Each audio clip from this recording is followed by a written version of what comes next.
Hey guys, it's Jason here. Okay, so we are out right now. It's about quarter to 5, and it's going to get dark really, really soon. So this is going to be kind of a quick video. Basically, I want to take this truck out for a rip because I changed the motor. If you've not been following this build, I've been running a Max 6 and a 1650 kV motor, and I've had huge temp issues. I've dropped from a 20 tooth pinion to a 19 tooth pinion to a 17 tooth pinion, and I went to actually install a 14 tooth pinion. And unfortunately, with the motor mount on the 1650 kV I could not get the motor to slide in to make mesh. So basically, I was kind of standing there, looked back, saw my stock Kraton 8S motor sitting there, and thought, hey, I wonder if this is going to go. And luckily enough, it bolts right up. It bolts up to the stock motor mount, no issues whatsoever. So all I'm going to do, guys, in this video is just run this truck. I'm going to rip it around. I want to see if it's fun. I want to see how the motor performs, see how the temps are, even though I have a feeling they're going to be fine. I may even bring on the ramp at one point just to see how it kind of jumps and stuff like that. But anyways, guys, again, this is just a quick video. It's going to probably get dark fast, so enjoy.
It's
All right, so you probably heard that noise, and unfortunately I popped my dog bone out, or my CVD I guess you can say. So that's kind of ending the fun for now, so we're just going to get the truck home now and give you guys my opinion. All right, guys, we got the truck back on the bench. We're home, and what can I say?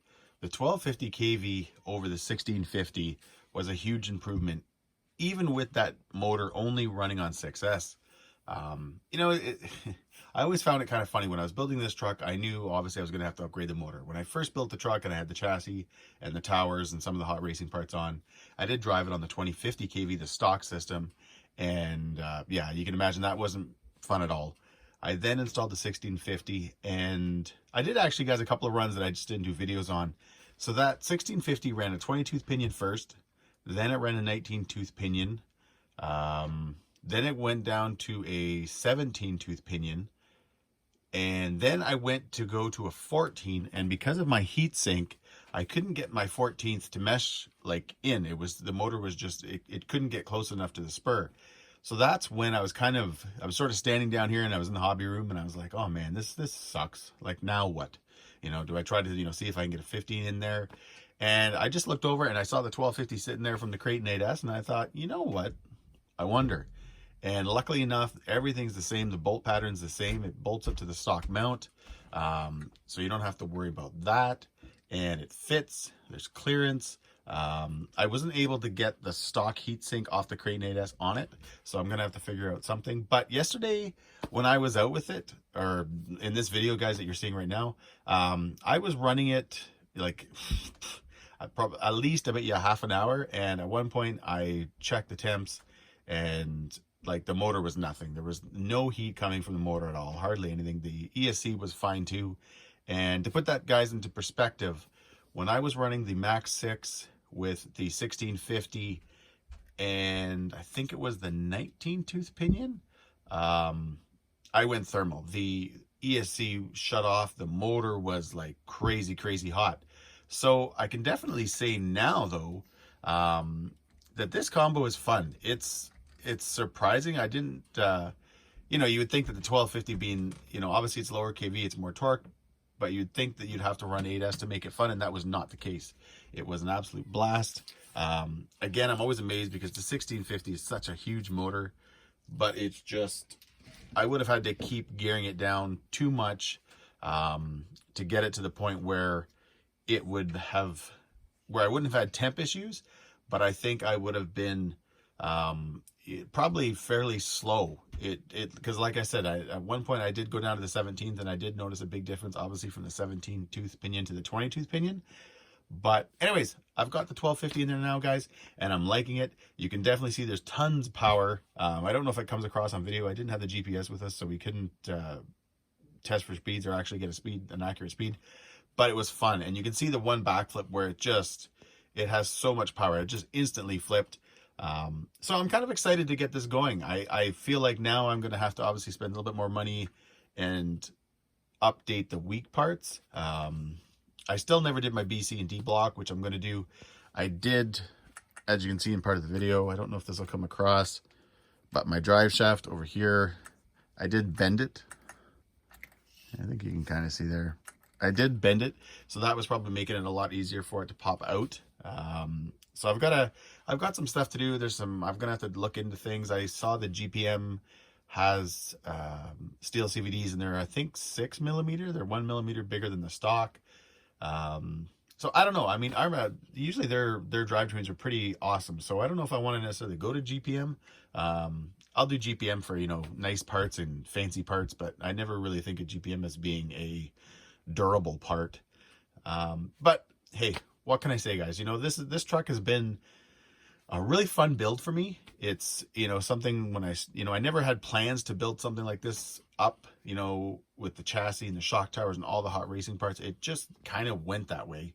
And now I've got this awesome truck. You know, at one point I took the body off, and I was kind of just ripping it around without the body, and to see this thing driving around, to see those Just Bash It RC parts is just wicked. And yeah, I'm definitely now happy with the truck. Yeah, I did have to go with an 8S motor, basically. I've got a 1250 kV in there now, but it's a lot of fun. And I'm happy that I've done this build. I'm happy that, you know, it's finally at the point now where I can go out and run it and have fun, because, you know, when I went out with the 1650, the last time I was out was with the 1650 on the 17 tooth Pinion, and it just wasn't fun. I don't know how else to say that. It sounds kind of weird, but it just wasn't fun. A buddy of mine was running an EXB, a stock EXB with the Castle 1650 system in it, actually one of my old EXBs, and it was just, you could just, night and day difference in the truck. But now again, guys, I know I kind of keep repeating myself, but with this 2050 in there, it's definitely hauling. And I know, guys, I've got a lot of things working against me, even just having these tires. The big Pro lines, you know, they're heavy. I know that even this, you know, sort of goes, you know, it kind of works against me a bit, but honestly, I don't care. I love these tires. They got great traction. They look awesome. And, you know, I'm going to keep working on this truck and keep, you know, fiddling with it and just doing whatever I can. Again, obviously, I need to fix the drive shaft. A couple more parts I want to just add to it just to make it a little bit stronger. But, and the diffs, hey, you know what? After half an hour of running and ripping it around, and honestly, I did so many just kind of acceleration runs just to see the snappiness of the truck, see wheelies and stuff like that. And hey, the diffs are fine. No issues whatsoever. So we're pretty good to go now. Obviously, I'm hoping to have this truck out again before the snow falls. I've got to order some parts. But anyways, guys, as always, I hope you enjoyed this video. If you did, give me a thumbs up and please subscribe and enjoy the pics.